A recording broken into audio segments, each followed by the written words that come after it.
Hello dear students, how are you doing? कैसे हैं आप सब प्यारे प्यारे बच्चे? Welcome to English Empire and welcome to Rajni ma'am's class. Today we are going to do worksheet number 25. This is of English for class 6 and this worksheet is for 23rd December 2020. Alright, again this worksheet is based on the same lesson that we have been doing for the last two worksheets. वो है lesson का नाम क्या है? Lesson का नाम है Fair Play. I don't think कि आपको दोबारा स्टोरी सुनाने की जरूरत है. वो आपको अच्छे से पता है कि कौन दो मित्र थे जो बहुत गहरे दोस्त थे, बहुत ज्यादा.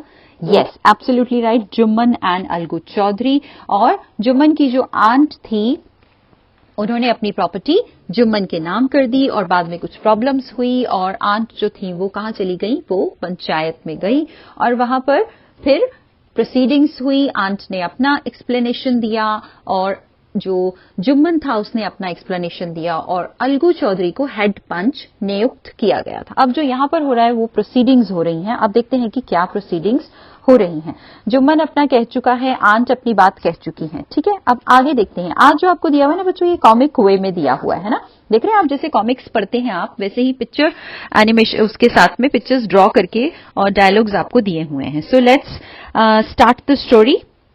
इसको थोड़ा एनलार्ज कर लेते हैं so that you can understand. और हर स्टोरी के साथ में कुछ उससे रिलेटेड ऑप्शंस हैं जो कि आपने अगर स्टोरी पढ़ी है तो आप उन ऑप्शंस को करेक्ट ऑप्शन को बता पाएंगे. ठीक है, let's start. Jumman was cross examined bye Algu and others. आपको मालूम है कि आंट ने अपनी एक्सप्लेन किया केस और उसके बाद में जुम्मन ने अपनी बात कही. अब वो बात में कितनी सच्चाई है उसको पता करने के लिए जो आपने देखा होगा, जो न्यायालय में कोर्ट में वकील होते हैं, लेकिन पंचायत के अंदर जो पंच होते हैं वही उस बात की सच्चाई का पता करने के लिए कुछ कुछ क्वेश्चंस पूछते हैं to know the actual truth. उसे कहते हैं क्रॉस एग्जामिन करना. जो बात व्यक्ति ने कही है उसकी सच्चाई पता करने के लिए अलग अलग प्रश्न पूछना. तो जुम्मन से क्रॉस एग्जामिनेशन हो रहा था. कौन कर रहा था क्रॉस एग्जामिनेशन? कर रहा था अलगू चौधरी और जो बाकी के वहां पे जो पंच थे, मेंबर्स थे पंचायत के, वो कर रहे थे. तो Jumman was cross examined bye Algu and others. अब ये जो है ये कौन है? ये अलगू है, क्योंकि क्रॉस एग्जामिनेशन कर रहा है तो अलगू ही कुछ बोलेगा. तो अलगू क्या कह रहा है?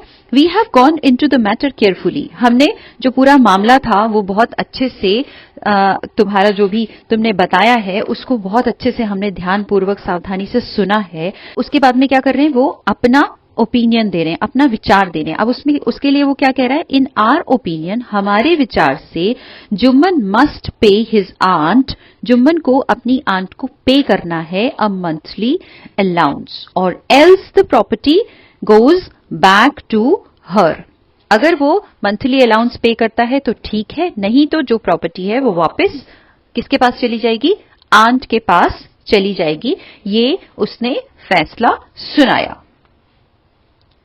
Now the true friends were seldom seen together. अब दोनों मित्र बहुत ही कभी कभार ही इकट्ठे दिखाई देते थे. क्यों? क्योंकि उसने सोचा था कि ये मेरा मित्र है और मेरे बारे में मेरे साथ देगा, मेरा जो है मैंने जो भी कहा है उसके में मेरा साथ देकर मेरे फैसले में मुझे जिताने की कोशिश करेगा. लेकिन हुआ उसका उल्टा, क्योंकि वो पंच था और उस वक्त उसे लगा कि मुझे तो न्याय करना चाहिए. उसने सही फैसला दिया तो वो नाराज हो गया.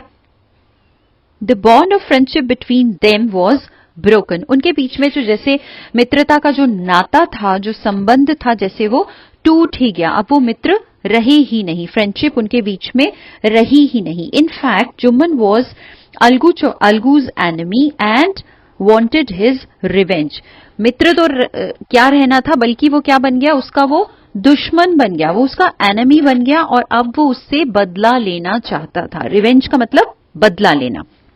उसे लगा कि उसने मेरा साथ नहीं दिया, ये तो मेरा मित्र है ही नहीं, मुझसे दुश्मन जैसा व्यवहार किया और अब वो उससे बदला लेना चाहता था. अब देखते हैं इससे रिलेटेड हमारे पास एक्सरसाइज क्या है. अब जो पहला क्वेश्चन है, हु क्रॉस एग्जामिन्ड जुम्मन. किसने जुम्मन को क्रॉस एग्जामिन किया? तर्क लेने के लिए अलग अलग प्रश्न किसने पूछे?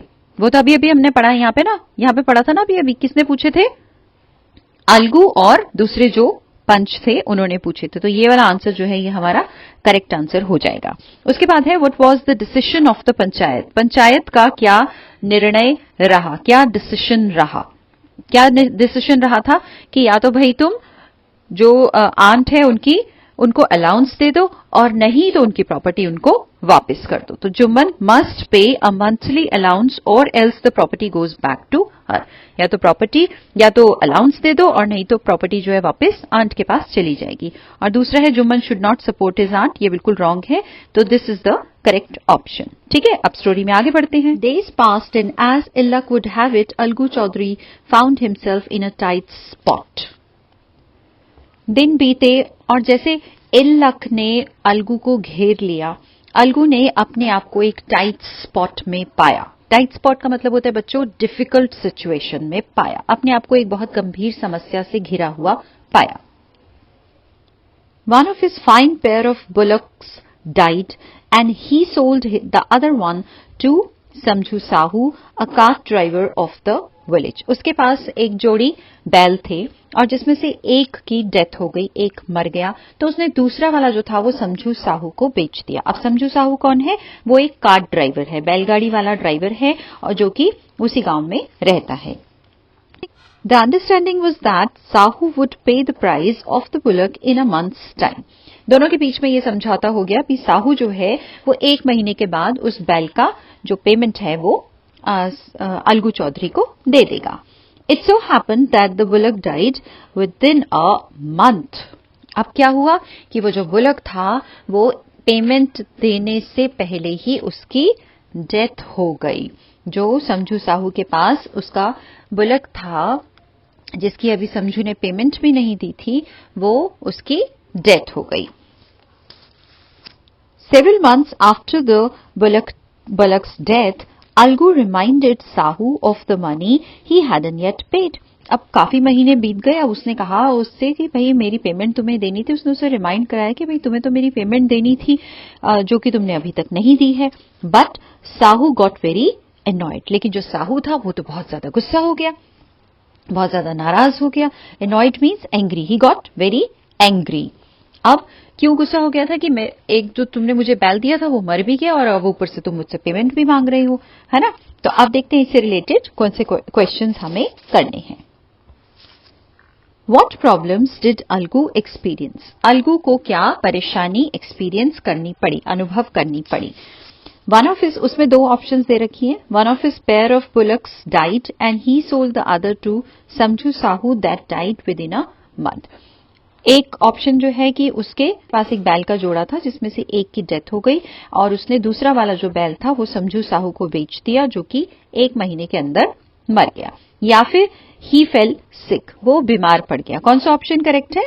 ऑब्वियसली ऊपर वाला ऑप्शन करेक्ट है, अभी अभी हमने उसको किया भी है। ठीक है, और क्वेश्चन नंबर 4 है हु वॉज समझू साहू? समझू साहू कौन था? एक वॉशरमैन था या कार्ट ड्राइवर था? तो अभी अभी हमने पढ़ा है कि बैलगाड़ी वाला था वो, है ना, तो इसमें आ जाएगा cart driver.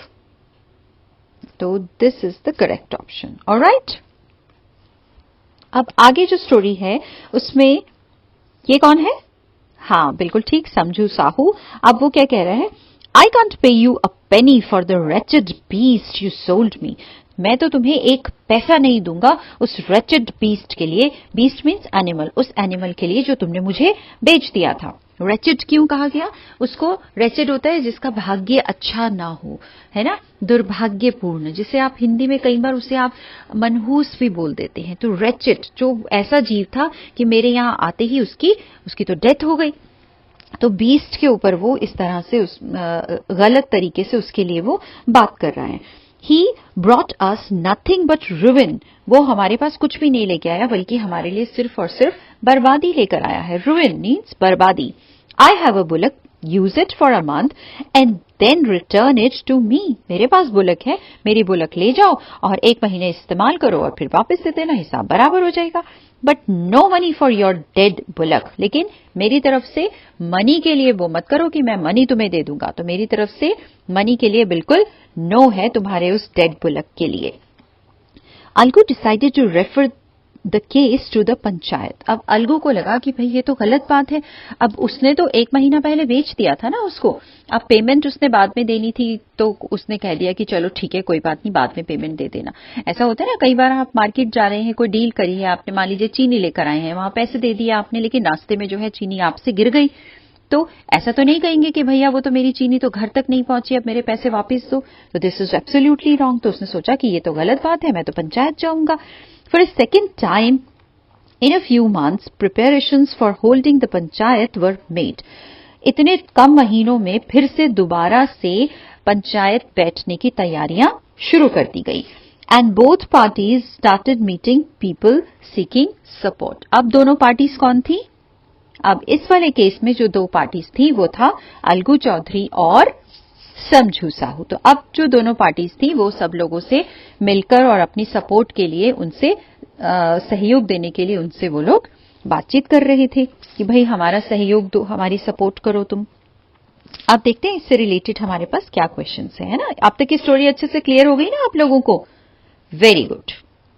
Now question number 5 is circle the correct meaning of the following words phrases. मैंने आपको वर्ड्स और फ्रेजेस का मीनिंग ऊपर समझा दिया है।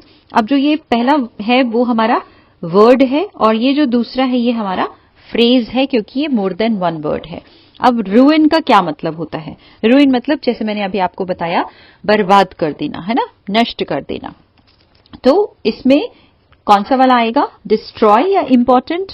बिल्कुल ठीक। तो इसमें ऊपर वाला आ जाएगा हमारा। तो ये हमने कर दिया डिस्ट्रॉय या डैमेज। और दूसरा है टाइट स्पॉट। टाइट स्पॉट का मीनिंग मैंने अभी आपको समझाया था कि किसी डिफिकल्ट सिचुएशन में होना। तो मॉर्निंग नहीं है, इसका आंसर हो जाएगा डिफिकल्ट सिचुएशन। हो गया डिफिकल्ट सिचुएशन वाला। ठीक है।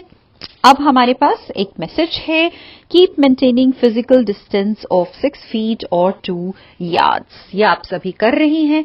वैसे तो उम्मीद करते हैं कि जल्दी से कोरोना ही चला जाए, खत्म हो जाए और हम वापस से अपनी क्लासेस में जाकर अपने बच्चों से मिल पाएं और फिर से वैसे ही क्लासेस में पढ़ा पाएं, आपसे बातचीत कर पाएं, है ना। चलिए, तो आई होप आपको आज की वर्कशीट बहुत अच्छे से समझ में आ गई है। इसे अच्छे से रीड कीजिए, समझिए और फिर अपनी एक्सरसाइजेस जो हैं बहुत मन लगा के कीजिए। Alright, so keep smiling, keep learning and keep taking care of yourself. Bye.